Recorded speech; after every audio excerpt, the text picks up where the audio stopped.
Good morning students, कैसे हैं आप सभी। I hope you all are good and healthy students.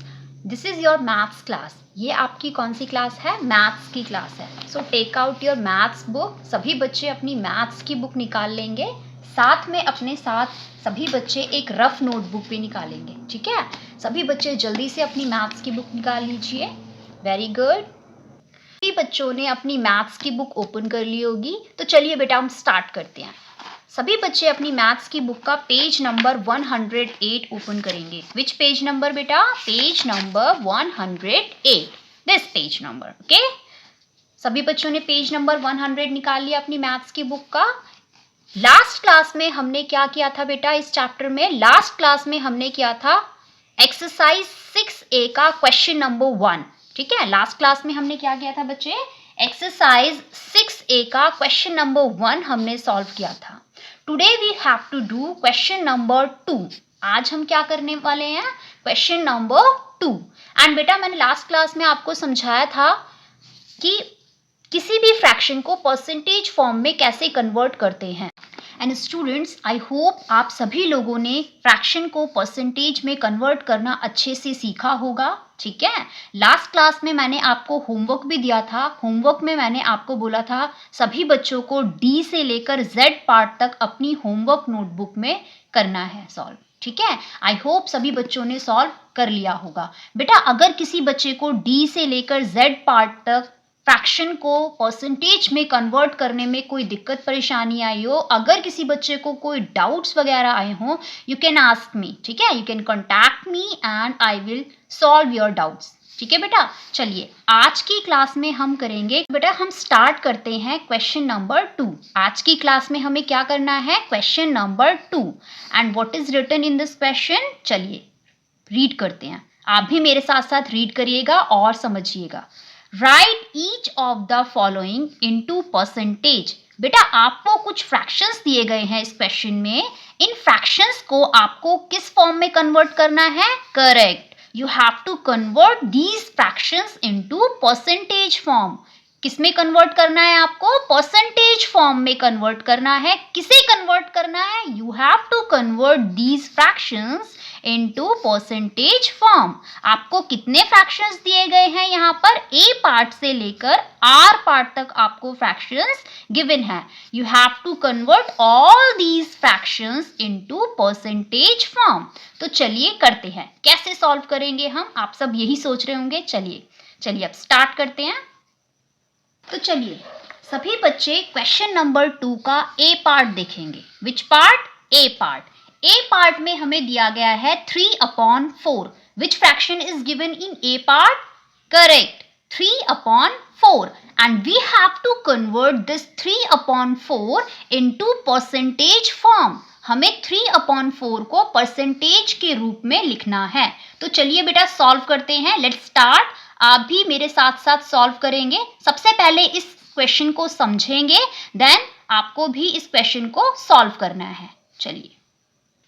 चलिए बेटा इस क्वेश्चन में जो हमें ये फ्रैक्शन दिया गया है विच इज 3/4, ठीक है, इसको हम परसेंटेज में कन्वर्ट करते हैं। सबसे पहले अगर हमारे पास कोई भी फ्रैक्शन जो दिया गया होता है उसको परसेंटेज में कन्वर्ट करने के लिए क्या करना होता है?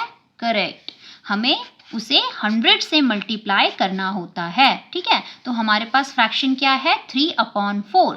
3/4 को हम ऐसे भी लिख सकते हैं 3/4 मल्टीप्लाइड बाय 100 एंड साथ में परसेंटेज का साइन। ठीक है, this is the symbol of percentage. ये किसका सिंबल है? परसेंटेज का सिंबल है। ठीक है, सो 3/4 को हम परसेंटेज के फॉर्म में लिखने के लिए किससे मल्टीप्लाई कर रहे हैं? 100 से। ठीक है, सो जब हम 3/4 को 100 से मल्टीप्लाई करेंगे तो हमें क्या मिल जाएगा बच्चों? 3 multiplied by 100 is equal to 300। ठीक है, एंड डिनोमिनेटर में हमारे पास क्या है? डिनोमिनेटर में हमारे पास है 4। So we have to write 4 here in the denominator. ठीक है बेटा, चलिए अब हम क्या करेंगे नेक्स्ट स्टेप में? अगले स्टेप में हम इस 300 को 4 से डिवाइड कर देंगे। ठीक है, अगले स्टेप में हमने क्या किया? 300 को किससे डिवाइड कर दिया? 4 से। एंड इन डिनोमिनेटर हमारे पास डिनोमिनेटर में क्या था, डिनोमिनेटर में हमारे पास 4 था। इस 4 को हमने किससे डिवाइड कर दिया, अगेन हमने इस 4 को 4 से डिवाइड कर दिया। जिस चीज को हम यहां पर बेटा एक चीज का आप ध्यान रखेंगे, आप न्यूमरेटर को जिस डिजिट से डिवाइड कर रहे हैं उसी डिजिट से आप डिनोमिनेटर को भी डिवाइड करेंगे। तो जब हमने 300 को 4 से डिवाइड किया तो हमें क्या मिला, चलिए डिवाइड करते हैं। अपनी नोटबुक में साइड में आप लाइन खींच के रफ स्पेस बना लीजिए, यहाँ पर आप अपना रफ वर्क करेंगे, ठीक है। सो अब हम क्या करते हैं, 300 को डिविडेंड में लिखते हैं, ठीक है। जहां पे हम डिविडेंड लिखते हैं वहां पे हम क्या लिखेंगे, 300, एंड डिवाइजर क्या है हमारा, and beta 4 is our divisor. So let's divide 300 by 4. Here 300 is dividend and 4 is our divisor. So let's divide.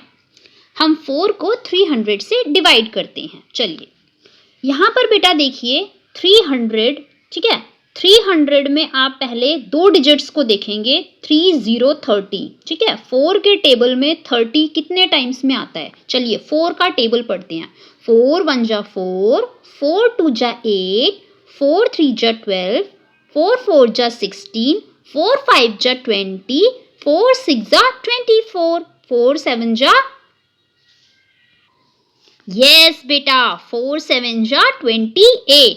सो हम यहाँ पर क्या लिखेंगे, क्वोशंट में लिखेंगे 7, क्वोशंट में हम क्या लिखेंगे 7, 4 7 जा 28। तो आप यहाँ पर 28 लिखिए ना। अब आप 30 में से 28 को क्या कर देंगे, सब्ट्रैक्ट कर देंगे। जब हम 30 में से 28 को सब्ट्रैक्ट करेंगे तो हमें क्या मिलेगा, चलिए 2, ठीक है। और यहाँ पर क्या बच जाएगा, 2 में से 2 गए 0, ठीक है।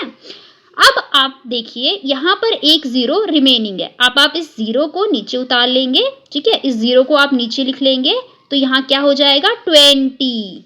अब बेटा आप क्या 4 के टेबल में 20 आता है, यस। कितने टाइम्स पे आता है, चलिए फिर से टेबल करते हैं, फिर से टेबल को पढ़ते हैं।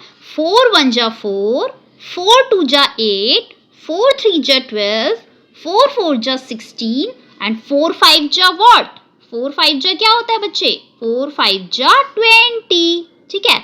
सो अब हम यहाँ पर 20 लिखेंगे और 20 में से 20 को सब्ट्रैक्ट करेंगे। हमारा रिमाइंडर क्या होगा, रिमाइंडर हमारा होगा 0। रिमाइंडर क्या होगा बच्चे, रिमाइंडर 0 होगा हमारा। सो हमें क्वोशंट में क्या मिला, जो भी आपको नंबर क्वोशंट में मिलता है वो आपका आंसर हो जाता है। सो 300 डिवाइडेड बाय 4, जब हमने 300 को 4 से डिवाइड किया तो हमें क्या मिल जाता है, करेक्ट, हमें मिलता है 75। 75 इज आवर क्वोशंट और क्वोशंट को हम यहाँ पर लिखेंगे, करेक्ट। सिमिलरली डिनोमिनेटर में क्या दिया गया है, डिनोमिनेटर में दिया है 4 डिवाइडेड बाय 4। जब हम 4 को 4 से डिवाइड करेंगे तो हमारा आंसर क्या आ जाएगा, करेक्ट। 4 को जब हम 4 से डिवाइड करेंगे, suppose your dividend is 4 and your divisor is 4, so what will we get, 4 1 जा 4, ठीक है। so 1 is our answer. so बेटा 1 is our quotient, write 1 over here. अब आप 1 को कहाँ लिखेंगे, डिनोमिनेटर में लिखेंगे, ठीक है बेटा। so आपका फाइनल आंसर क्या आ जाता है, 75%। क्या आ जाता है आपका फाइनल आंसर, 75%। सो बेटा 3/4 विच वॉज आवर क्वेश्चन, आपका जो क्वेश्चन था वो था 3/4। क्वेश्चन में आपसे पूछा गया था अगर हम किसी फ्रैक्शन को परसेंटेज में कन्वर्ट करेंगे तो कैसे कन्वर्ट करेंगे। So these are the steps to convert a fraction into percentage. हमें फ्रैक्शन क्या दिया गया था, फ्रैक्शन दिया था हमें, जो क्वेश्चन में दिया था फ्रैक्शन वो था 3/4। We have converted 3/4 into its percentage form. 3/4 को जो हम परसेंटेज फॉर्म में कन्वर्ट करते हैं तो हमारा आंसर क्या आ जाता है, 75%। So this is your final answer, right answer over here, ठीक है। सभी बच्चों को ये क्वेश्चन समझ में आ गया होगा। अगर किसी बच्चे को इस क्वेश्चन को सॉल्व करने में कोई परेशानी आई हो या फिर भी अगर आपको कोई डाउट लग रहा हो तो आप मुझसे पूछ लीजिएगा. I will solve your doubts. ठीक है बेटा. And now students we will do B part of this question. ठीक है, अब हम बी पार्ट है जो इस क्वेश्चन का वो सॉल्व करेंगे. बी पार्ट में हमें क्या दिया है फ्रैक्शन में? Correct, 6/30. What is given in B part? B part में हमें एक फ्रैक्शन दिया है 6/30. हमें इस फ्रैक्शन को किस में कन्वर्ट करना है बच्चों? Correct, we have to convert this fraction into its percentage form. हमें इस फ्रैक्शन को परसेंटेज के रूप में लिखना है.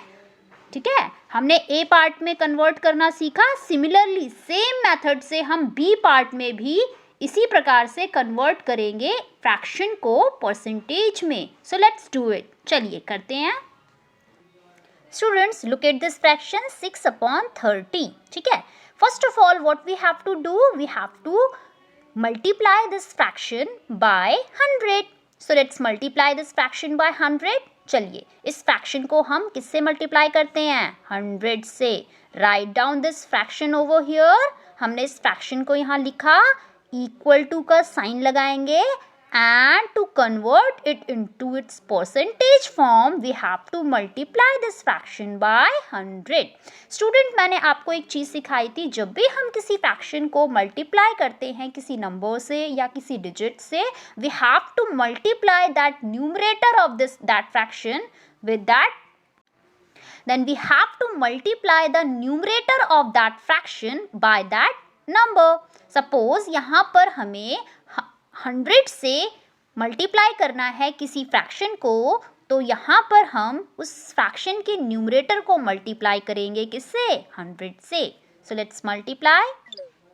6/30 could be written as 6/30 multiplied by 100 and we have to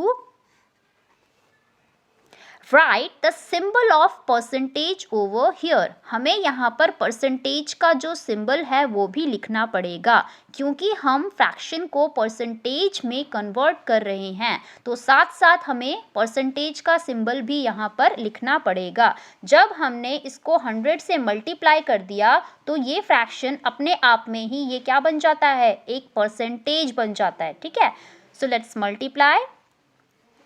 Here numerator is 6. यहाँ पर न्यूमरेटर क्या है बच्चे? 6. Multiply 6 by 100. हमने किसको मल्टीप्लाई किया? 6 को 100 से मल्टीप्लाई किया. एंड डिनोमिनेटर हमारे पास क्या है? करेक्ट, डिनोमिनेटर में हमारे पास क्या है? 30. So write down the percentage over here. Write down the percentage over here. In next step, अगले स्टेप में देखिए, जब हम 6 को 100 से मल्टीप्लाई करेंगे तो हमें क्या मिलेगा? Correct, we will get 600. क्या मिलेगा बेटा हमें न्यूमरेटर में? 600. And what will be the denominator? Same. हमें डिनोमिनेटर में क्या सेम लिखना है? 30. ठीक है, चलिए अब हमें न्यूमरेटर में क्या मिल जाता है? 600 और डिनोमिनेटर में हमारे पास क्या मिलता है? 30. ठीक है, अब हम इस न्यूमरेटर और डिनोमिनेटर को सिंपलेस्ट फॉर्म में कन्वर्ट करेंगे. ठीक है, तो चलो अब हम न्यूमरेटर और डिनोमिनेटर को डिवाइड करते हैं. अब हम न्यूमरेटर और डिनोमिनेटर को 30 से डिवाइड करते हैं. किससे डिवाइड करेंगे? 30 से. Write down the symbol of percentage over here. हर एक स्टेप में आपको परसेंटेज का सिंबल साथ साथ लिखते चलना है. ठीक है बेटा, चलिए अब हम न्यूमरेटर और डिनोमिनेटर को किससे डिवाइड करेंगे? करेक्ट, 30 से डिवाइड करेंगे. So divided by 30, 30 divided by 30. ठीक है, and write down the symbol of percentage over here. चलिए बेटा, जहाँ पर आप अपना सम कर रहे हैं वहाँ पर साइड में एक रफ स्पेस बना लीजिए, एक लाइन खींचिए और साइड में आप रफ स्पेस में रफ कार्य करेंगे. ठीक है, यहाँ पर आपके पास 30 क्या हो गया? डिवाइजर, एंड 600 आपका डिविडेंट हो गया. सिमिलरली डिनोमिनेटर में 30 आपका डिवाइजर और 30 ही आपका डिविडेंट होगा. ठीक है, तो चलिए पहले 30 को 600 से क्या करते हैं? डिवाइड करते हैं. चलिए रफ स्पेस में हम 30 को 600 से डिवाइड करते हैं। सो राइट डाउन 600 हियर, 600 हम यहाँ लिखेंगे डिविडेंड जहाँ लिखते हैं, और 30 हम कहाँ लिखेंगे, डिवाइज़र की जगह पर। ठीक है, चलिए डिवाइड करना शुरू करते हैं। 30 1 जा 30 एंड 32 जा 60। सो 32 जा 60। अब हम 60 में से 60 को सब्ट्रैक्ट करेंगे। What will we get, we will get 0, we will get 0। ठीक है, अब हम ऊपर जो 0 है इस 0 को भी नीचे उतारेंगे। ठीक है, and write down that 0 in place of quotients also. Quotient के प्लेस में भी ये 0 यहाँ पर लिख देंगे। ठीक है, जब हम कोई भी 0 नीचे लिखते हैं तो उस 0 को कोशेंट के प्लेस पे भी लिखते हैं। ठीक है, सो हमारा कोशेंट क्या हो गया, फाइनली हमारा कोशेंट हो गया 20। क्या हो गया हमारा quotient, 20। So 600 divided by 30 we will get 20। ठीक है, जब हमने 600 को 30 से डिवाइड किया तो हमें कोशेंट क्या मिला, 20। So write down the quotient over here 20। ठीक है, और जब हम 30 को 30 से डिवाइड करेंगे, आप सभी बच्चों को पता है, आप सभी 5वीं क्लास में हैं, जब हम सेम नंबर को सेम नंबर से डिवाइड करते हैं तो हमें क्या मिलता है, करेक्ट 1 मिलता है। 30 को हम 30 से डिवाइड करेंगे तो हमें क्या मिलेगा, quotient 1। So write down 1 over here. ठीक है, और साथ में आपको परसेंटेज का सिंबल भी लगाना है। ठीक है, चलो अब इस 20/1 को हम क्या लिख सकते हैं, 20 भी लिख सकते हैं ना। अगर 1 डिनोमिनेटर में है तो हम उस फ्रैक्शन को सेम नंबर के रूप में लिख सकते हैं जो न्यूमरेटर में हमारे पास है। हमारे पास डिनोमिनेटर में क्या है, 1, और न्यूमरेटर में क्या है, 20। ठीक है, तो हमारे पास आंसर क्या आ जाएगा, 20। So write down 20 over here and write down the symbol of percentage also. Percentage का सिंबल भी आपको साथ साथ लगाना है। सो बेटा 20% is our final answer. So 6/30 could be written as 20%. जब हमने फ्रैक्शन 6/30 को परसेंटेज में कन्वर्ट किया तो हमारी कितनी परसेंट आ गई, 20%। सो बेटा अगले स्टेप में आप लिखेंगे 6/30 इज इक्वल टू 20%। ठीक है, 20% is your answer, 20% is your answer. 6/30 को हम 20% भी लिख सकते हैं। तो सभी स्टेप को आप 1 बाय 1 फॉलो करोगे और उस स्टेप को ध्यान रखोगे, और जब भी आप रफ वर्क करोगे साइड में एक लाइन ड्रॉ करोगे और वहाँ पे जो भी आपको करना है, मल्टीप्लाई करना है, डिवाइड करना है, सब्ट्रैक्ट करना है, एडिशन करना है, वो आप उस रफ स्पेस में कर सकते हैं। सो बेटा आज की क्लास में हमने मैथ्स में क्वेश्चन नंबर 2 का ए पार्ट और बी पार्ट कवर किया है। आपको सी, डी, ई और एफ पार्ट, कौन कौन से part, C part, D part, E part और एफ पार्ट, इसी क्वेश्चन के, क्वेश्चन नंबर 2 के होमवर्क कॉपी में करने हैं, खुद से सॉल्व करने हैं। ठीक है, इसी स्टेप को फॉलो करके, इन्हीं स्टेप्स को फॉलो करके आप सी, डी, ई और एफ पार्ट करेंगे अपनी होमवर्क नोटबुक में। ठीक है, और अगर आपको कोई डाउट आएगा या आपको कोई प्रॉब्लम आएगी, you can contact me, I will help you. आप मुझसे पूछेंगे अगली क्लास में और मैं आपकी हेल्प करूँगी। ठीक है बेटा, थैंक यू स्टूडेंट्स।